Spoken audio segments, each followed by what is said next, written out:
Hey everyone, Michelle here and welcome back to my channel and welcome to my April wrap up.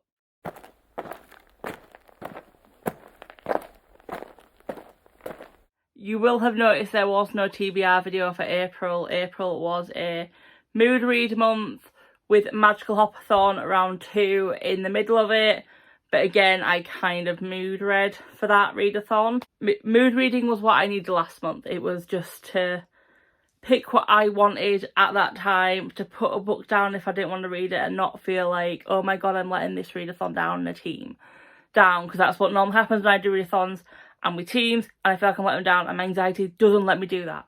It was also a really good month to do it in because it was a bit of a crappy month. But before I get into the books I did read, I have to show you the 3 books I did DNF for various reasons. The first book I DNF'd was The Spirit Engineer by A.J. West. This is like a horror-ish book about the true story of Professor William Jackson Crawford and famed medium Kathleen Gallagher. For me, I think it was the wrong type of year to read this, because it's about like seances and stuff. That really is more for the October time, so I'm going to hesitantly put it back on my TBR shelf to read then, but I might unhaul it before then, because even while I was reading it, even though I knew it wasn't the right time of year to read it, I still wasn't getting 100% hooked into the story. The second book I DNF'd, which was unfortunately my Buzzwordathon book, was Little Wishes by Michelle Adams. This was a second chance romance book where you see one couple in the past when they met each other, and then you're with this lady 50 years later, and on their anniversary the gentleman always leaves her a nice blue flower on the doorstep with a note. He doesn't for the 50th anniversary, so she goes to look for him. I'll be honest, I got about 10% of the way through. Was it 10%? I think it was just a little bit more. Yeah, it was more like about 12-13%. It's not much more. But this isn't the type of contemporary book I would read, so I didn't think I would love it. I just didn't expect it to bore me so much that I wanted to not read. So instead of putting myself into a reading slump, I DNF'd. And then the third and final book that I DNF'd was my replacement Buzzwordathon book. I'm gutted I didn't like this book, because I bought it for my birthday last year from Goldsborough, and that was Tall Bones by Anna Bailey. I just didn't like this. Everyone had to have a secret that was mysterious and bad. Literally every chapter there's someone having a secret. Oh, they've got a secret. As soon as it introduced to about 12 characters in the first 50 pages, which is what I read, I got a bit confused. And I was like, how can all these people have evil secrets that all can maintain to this one night? Yeah. So, unfortunately, a DNF. But it's really pretty. Like, when you take the cover off, it's so pretty. And the edges. Unfortunately, this will not be one that I put back on the shelf to reread. Now we've got the books that I DNF'd out of the way, let's get on to the books that I did read and rate. And the first one I read was Home Stretch by Graham Norton. This is a 4-star book for me. Graham is very quickly becoming one of my automatic buy authors for paperback. He's not quite reached the hardback yet. All his books are based in Ireland, and for me, being someone who was born Irish but has grown up in another country, I read these to kind of feel like I'm home, if that makes sense. And he writes about taboo subjects in Ireland that, while yes, they're based in Ireland, they are taboo subjects quite felt around the world, I'll say. And it's one of those where it's like, it's a taboo subject written right, if that makes sense. I really, really enjoyed it as well for the subliminal message of how rose-tinted glasses can affect families, not just for the immediate family, but for generations to come. And I did have to giggle at the little scenario where something could have happened that was very taboo, but very quickly got averted. The second book I read was the uber hyped Gallant by V. Schwab. 2 stars. It should not take me 200 pages out of a 300-page book to get to the main plot. I know this book is about grief and all that, but for 200 pages, all you've got is descriptions about a house. Out of a 300-page book, it shouldn't be, 100, 150 pages, maybe yes, because the house is a important character, but not 2/3 of the book. It's too much. I think that definitely put me off. In these 300 pages, you have a fantastic main character who is mute, and you are seeing how she deals with the world and people who don't want to try and help her, like, speak in this world. And I was like, she's such a good character, but this is such a weak story for her. This is the Waterstones exclusive, so it is signed. I did also get the Illumicrate copy. I am going to be getting rid of both because I just don't want this book. The third book I read was Deadly Class by Remender, Craig and Lowry. This is volume 1 in this comic series. I give it 4 stars. I'm enjoying the gruesome comics, I will say, at the moment. This is a This is a comic about a school of would-be assassins and how they deal with situations. These characters are complex but lovable. They are great characters through and through, and you can't help but root for them the entire way through this comic. I have read volume 2 as well.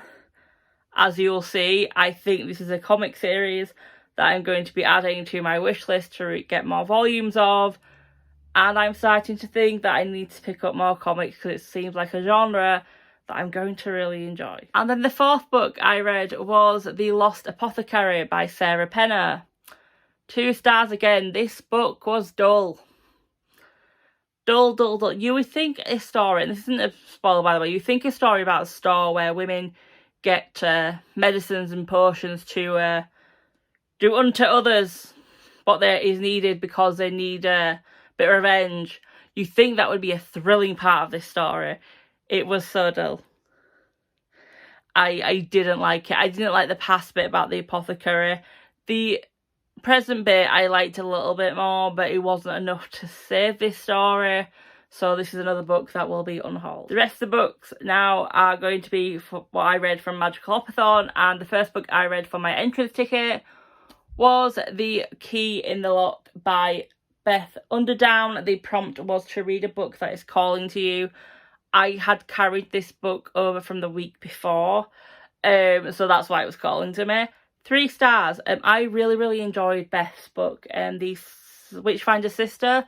I give it 4 stars. This was a 3-star book. The first 40% was dull. It was boring. It was a 2-star read.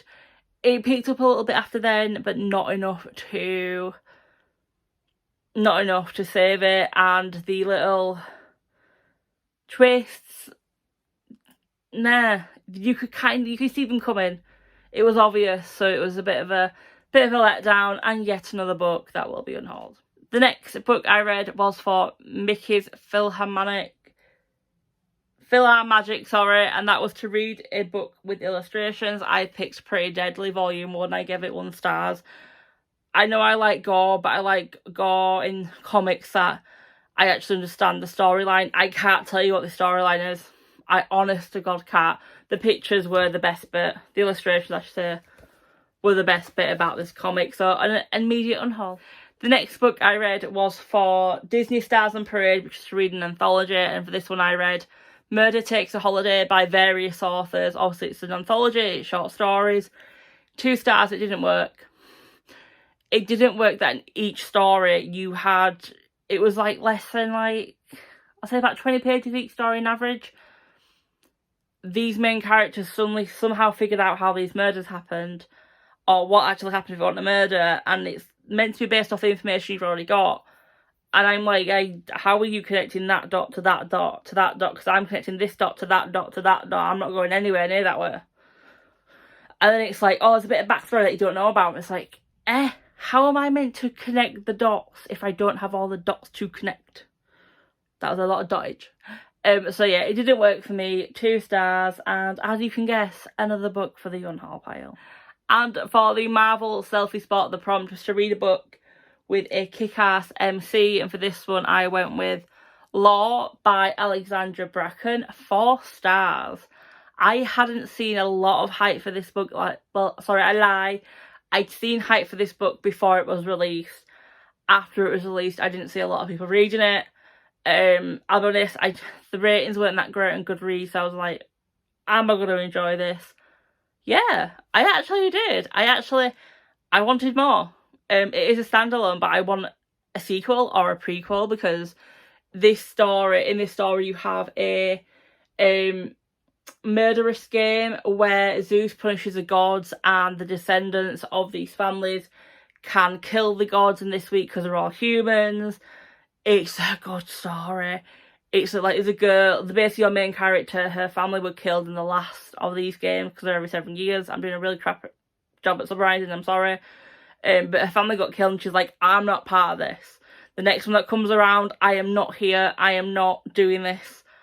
And she gets dragged into it because Athena is left gravely wounded on her doorstep. She's dragged back in, and it's a good story. You have a love interest where you don't know if they are the good guy or the bad guy. You don't know if the gods are the good guys or the bad guys. It's such a good story. Yes, it only got 4 stars. For me, for something to be 5 stars, I have to be like, oh my god, there's literally nothing I could say. Nothing I can say is bad. There were some little things in here that could have been improved on, but I still enjoyed the story. I will be keeping an eye out on Goodreads for Alexandra Bracken because I want to read more. And I'm hoping that there will be the book in this world. Please, please, whichever way I need to look, please, please. And then for Stitch Live, which the prompt is to read a book with a mischievous main character, I read Moxie by Jennifer Matthew, 3 stars. If I'd have read this 8-9 years ago, I'd love this book. This would have been the book that I needed. As an adult, all I could do was read this. As an older than young adult, nearly 30 next year, all I just thought when I read this was, why are you not telling the parents? Why are you not telling adults? Tell the adults. Why are you going to that guy's dad? Why? So yeah, it was a good book, but maybe for someone who it is actually written for. Definitely one I think I will keep for the nieces. And for the Mickey Mouse Selfie Spot, the prompt is to read a book that is loved by all. Yes, every time I look down and look at my reading journal. So basically, if it's a book that's loved by all, it's hyped. If you've been on my channel, you know I do not like hyped books. There are very rare hyped books I actually enjoyed the hype for. I know Ada was very happy with this one.